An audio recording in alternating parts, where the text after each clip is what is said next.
Hi everyone, welcome to my YouTube channel. In today's video, we'll be learning how to copy our Instagram profile link.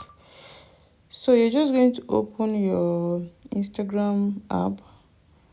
Down below, you're going to see your profile picture. Tap on it, go to edit profile, copy your username, click on it and copy it. You're just going to copy that username and then close the app. After closing the app, you're going to go to your Chrome browser. You can actually use another app, browser because I used this thing and it works. So you're just going to type instagram.com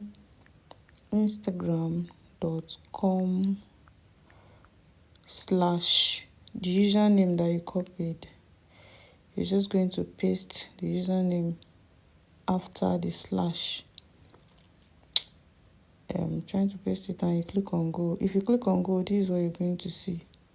So after clicking on go, you can just copy what you're seeing and you send it directly to your friend, or in my own case I'm just going to paste it on my WhatsApp so that I'll be able to send it. Can you see? This is what you're going to get. In cases you can actually see something like this without the Instagram logo, it will still work. Thanks for